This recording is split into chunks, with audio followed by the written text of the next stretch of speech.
Assalamualaikum warahmatullahi wabarakatuh. Marilah banyak bersyukur dengan mengucap Alhamdulillahirobbilalamin dan tak lupa banyak bersholawat kepada Nabi Muhammad. Allahumma sholli ala Sayyidina Muhammad. Selamat datang di channel Pecinta Ilmu, tempat berkumpulnya para pencari kebenaran dan pecinta kajian Islam. Saya sangat gembira bisa berbagi ilmu dan pemahaman agama dengan Anda semua dalam perjalanan spiritual kita. Kenapa kita kurang khusyuk dalam sholat? Jawabannya sederhana, karena kita belum serius menganggap sholat itu sangat penting. Kenapa kita belum khusyuk dalam sholat? Karena kita belum sampai tingkat keyakinan bahwa sholatlah gerbangnya pertolongan Allah. Kita semua punya banyak masalah, punya keinginan, punya ketakutan, padahal semua itu ada dalam kekuasaan Allah dan mudah bagi Allah, bagi orang yang sholatnya disukai Allah. Jadi masalah yang selama ini membuat kita stres, tegang, takut, itu tidak ada apa-apanya sama sekali bagi Allah. Berat ringannya masalah itu tergantung ditolong atau tidak oleh Allah. Kalau Allah tolong, mudah saja, tidak ada yang pelik. Kalau Allah tidak menolong, pasti berat. Sayangnya, justru kunci pembuka pertolongan Allah kita tidak serius. Jangan sampai sholat kita ini seperti pepesan kosong. Karena apa? Karena sholat itulah yang sangat menentukan pertolongan Allah kepada kita. Makanya kalau kita tidak serius tentang sholat, maka kita tidak serius tentang pertolongan Allah.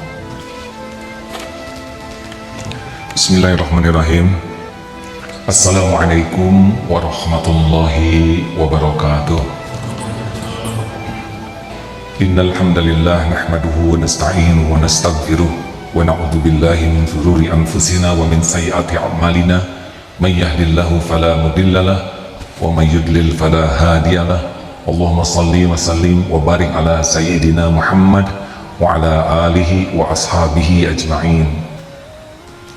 Nah, rekan-rekan sekalian, jangan sampai sholat kita ini seperti pepesan kosong. Karena apa? Karena sholat itulah yang sangat menentukan pertolongan Allah kepada kita.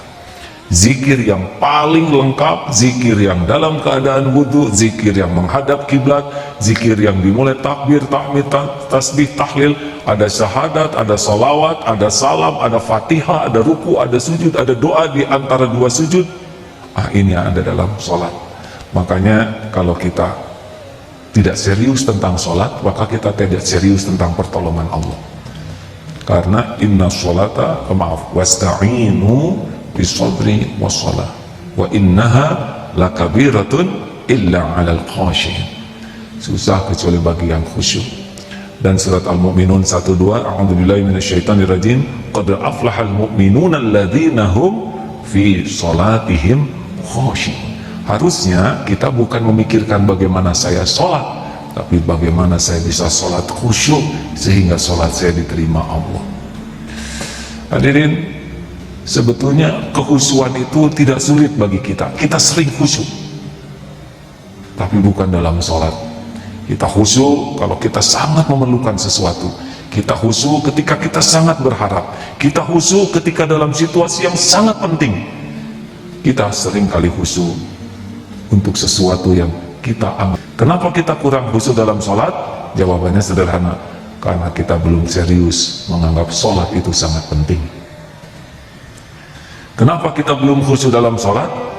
Karena kita belum sampai tingkat keyakinan bahwa sholatlah gerbangnya pertolongan Allah. Kita semua punya banyak masalah, punya keinginan, punya ketakutan, padahal semua itu ada dalam kekuasaan Allah dan mudah bagi Allah, bagi orang yang sholatnya disukai Allah. Jadi masalah yang selama ini membuat kita stres, tegang, takut, itu tidak ada apa-apanya sama sekali bagi Allah. Berat ringannya masalah itu tergantung ditolong atau tidak oleh Allah. Kalau Allah tolong, mudah saja, tidak ada yang pelik. Kalau Allah tidak menolong, pasti berat. Sayangnya, justru kunci pembuka pertolongan Allah kita tidak serius. Sangat penting. Mengapa orang sholat tidak khusyuk? Seperti yang diungkapkan tadi, sholat kadang masih jadi beban. Sholat belum dianggap kunci pembuka pertolongan Allah, dan dia belum begitu yakin bahwa Allah akan menolong lewat sholat ini. Nah, saudaraku sekalian, juga kenapa orang sholat tidak khusyuk? Karena ilmunya kurang, tidak bersungguh-sungguh. Baik, kita mulai latih sedikit bagaimana kita mengevaluasi. Coba orang kita semua sholat, kita jauh-jauh datang ke masjid, tapi ya begitu saja, Allahu Akbar. Sudah itu kemana saja pikiran kita? Nyaris tidak terkendali. Kita tidak sadar sedang takbir, kita tidak sadar sedang baca Fatihah, imam baca Fatihah, kita kemana saja, kita tidak sadar kita sedang ruku, walaupun badan ruku, pikiran kemana-mana. Sujud sekalipun saat paling dekat dengan Allah, tidak ingat kepada Allah. Dan doa di antara dua sujud itu pun tidak sadar kita sedang berdoa. Bahkan kadang salam juga hanya ingat di ujungnya saja, dan itu berulang-ulang terus setiap hari. Pernahkah kita sehari saja serius untuk sholat kita? Dan inilah sebetulnya salah satu sumber ketidakbahagiaan, sumber keruwetan dalam hidup kita, yaitu kita bermain-main dalam sholat. Fawailul lil musallin alladzina hum an sholatihim sahun. Bagaimana ikhtiar kita? Satu, agar kita bisa memperbaiki sholat. Yang pertama, kita memang harus yakin bahwa tidak ada yang bisa menolong kita menyelesaikan apapun, mencukupi keperluan kita, memenuhi keinginan kita, melindungi, kecuali hanya Allah saja. Dan sholat adalah salah satu gerbang. Jadi seperti punya kunci yang bisa membuka, terbukalah ampunan, kasih sayang, rezeki, kecukupan, petunjuk. Ini sholat. Hadirin sekalian, kalau kita bahas keutamaan sholat, dahsyat sekali. Salah satu yang paling fenomenal adalah al-mu'minun tadi, kesuksesan, kebahagiaan, itu dari sholat yang khusyuk. Jadi kita harus, kalau mendengar sholat, ini gerbang pertolongan Allah, ini masalah saya akan dapat solusi, ini jalan keluar yang bisa saya dapatkan, ini adalah perlindungan yang bisa saya peroleh. Apapun ada dalam genggaman Allah, dan Allah menjanjikan memberikan kepada orang yang sholatnya bagus. Memperbaiki sholat, Allah yang memperbaiki urusan kita. Bukan kita yang memperbaiki diri. Nanti Allah membimbing kita bisa memperbaiki banyak hal. Gerbangnya sholat. Kalau yakin seperti itu, maka mengingat sholat, datang waktu sholat semangat sekali, sebagaimana semangatnya orang yang akan dapat THR besar. Dua, kuncinya adalah persiapan. Gagal dalam persiapan mempersiapkan kegagalan. Persiapan apa yang terpenting? Ilmu. Buka kembali ilmu sholat. Kita sering sholat tidak mengerti yang kita baca, tidak paham artinya sholat. Fatihah juga tidak mengerti, Subhana Rabbiyal Azim juga tidak paham. Bagaimana kita bisa menikmati? Buka kembali buku bacaan sholat, pelajari sampai kita yakin dari iftitah sampai salam kita mengerti bacaan kita. Lalu bagaimana aturan-aturan sholat? Pelajari kembali. Benar ada beberapa perbedaan pendapat untuk hal-hal yang cabang, jangan pernah jadi masalah, karena Allah melihat hati dan amal kita. Sepanjang bisa dipertanggungjawabkan, jangan diperdebatkan. Persiapan apalagi? Persiapan wudhu. Seseorang yang wudhunya ala kadarnya, yakin sholatnya ala kadarnya. Seseorang yang wudhunya asal-asalan, yakin itu sholatnya asal-asalan. Karena kalau wudhunya baik tanpa berlebihan, ya, sesuai dengan tuntunan Allah Maha melihat. Allah tahu kita ingin sholat khusyuk, Allah tahu kita bertekad untuk sholat khusyuk, dan Allah juga tahu kita sedang belajar dan berwudu dengan baik. Sela-sela jari kaki semuanya dibersihkan tanpa berlebihan, tanpa was-was, ya. Kemudian dipersiapkan selanjutnya persiapan waktu, selalu berusaha awal waktu, selalu berusaha berjamaah. Bila memungkinkan di masjid, cari yang paling utama tempatnya. Persiapan pakaian yang paling layak menghadap kepada Allah, yang kita jamin kehalalannya, tidak ada gosok. Allah mengetahui apa yang kita pakai, Allah juga menyaksikan bagaimana kita mempersiapkan diri menghadapnya. Allah yang menguasai pikiran dan hati kita, mudah bagi Allah untuk membuat kita lebih khusyuk di dalam sholat. Apalagi yang kita lakukan sesudah persiapan baik, maka mulailah lakukan sholat dengan tumanina, tenang, jangan tergesa-gesa. Kalau tenang, beda rasanya, hadirin. Maaf, bandingkan ini. Bismillahirrahmanirrahim. Alhamdulillahirrahmanirrahim. Ar-Rahmanirrahim. Maliki yaumiddin. Iyyaka na'budu wa iyyaka nasta'in. Kita saja ngobrol dengan orang tidak pernah seperti itu.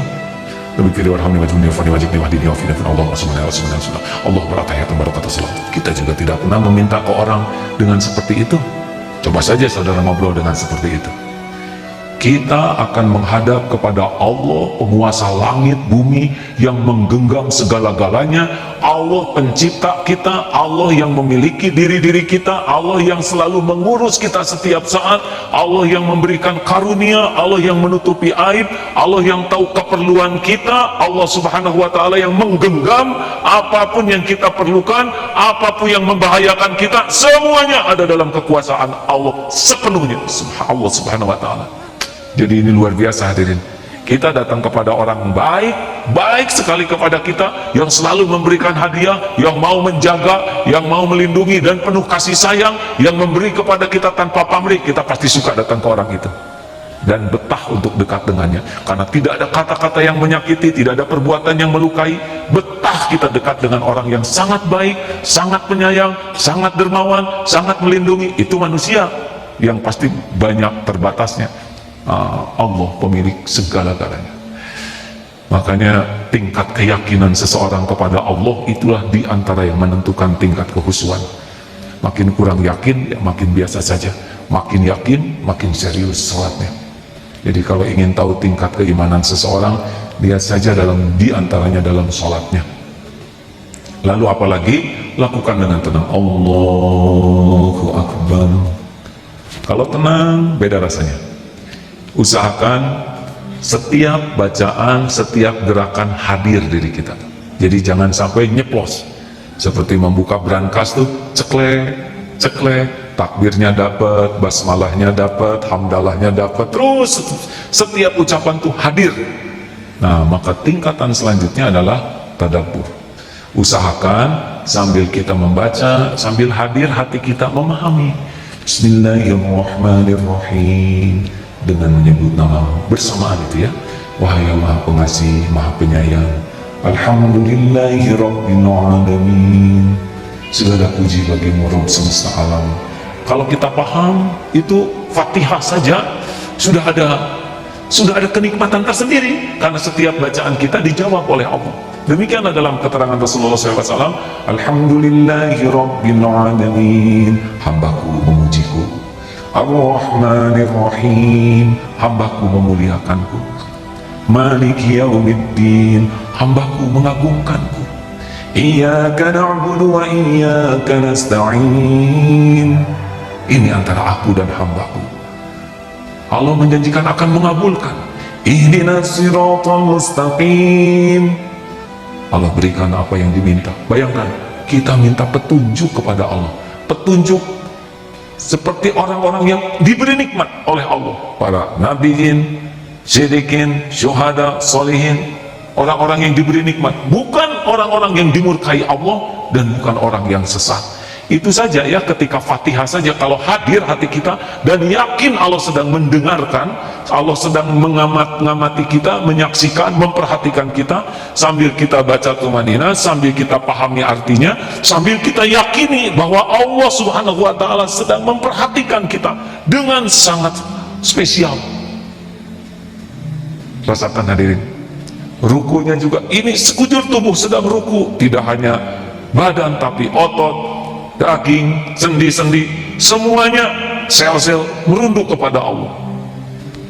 Dan ketika sedang sujud pun begitu, rasakan dulu kita sedang bersujud kepada Allah subhanahu wa ta'ala. Tidak usah dibayangkan seperti apa zatnya Allah, tapi dialah yang menguasai, menciptakan jagat semesta yang begitu dahsyat, dan kita hanya makhluk tiada arti yang kecil, yang tidak punya apa-apa selain titipan Allah, tidak berdaya kecuali Allah yang menguatkan, tidak punya selain yang dititipkan, tidak tahu selain apa yang Allah bimbingkan. Rasakan bagaimana seorang hamba kecil tiada arti bersujud di hadapan Allah yang maha agung, penguasa segala-galanya. Masya Allah hadirin, bagi yang sudah diberi nikmat seperti itu, yang saya baca begitu, itu sujud itu sesuatu yang sangat nikmat, tumpah puja, puji dan doa di sana. Masya Allah, itu betah sujud seperti itu. Sebagaimana betahnya kita dekat dengan orang-orang yang baik, apalagi dengan yang maha baik, pasti jauh lebih betah. Jadi sangat tidak usah heran kalau Rasulullah SAW sujudnya sangat lama, sholatnya sangat lama. Kalaupun kita tidak bisa lama, minimal yang sebentar itu hadir. Hadirin sekalian, mintalah tolong kepada Allah agar kita diberikan kehusyuan, sehingga sholat taraweh atau qiyamul lail yang nanti dilakukan tuh betul-betul hadir diri kita, dan kita akan diberi kenikmatan. Selain nikmat pada waktu sholatnya, nikmat mendapat ampunan. Rabbighfirli, doa di antara dua sujud ini berbagai jenisnya, dari ada beberapa riwayat, tapi di sana luar biasa. Rabbighfirli, ampuni saya ya Allah, warhamni, sayangi saya. Dengan ampunan insya Allah dosa kita akan ditutup, dibersihkan oleh Allah. Dengan curahan rahmat Allah, Masya Allah, urusan bisa jadi lebih mudah. Warfa'ni, minta diangkat derajat oleh Allah. Sholatnya khusyuk, diangkat derajat, sulit berbuat maksiat. Inna sholata tanha 'anil fahsya'i wal munkar. Belum lagi kita minta dicukupi wajburni, belum lagi minta dicukupi rezeki kita, warzukni, wahdini, ini penting sekali petunjuk. Wa'afini, kita minta disehatkan, diselamatkan oleh Allah. Dan semua itu ada dalam sholat, dan Allah menyimak kita berdoa. Siapapun yang doanya sungguh-sungguh memohon, dan mudah bagi Allah menolong siapapun.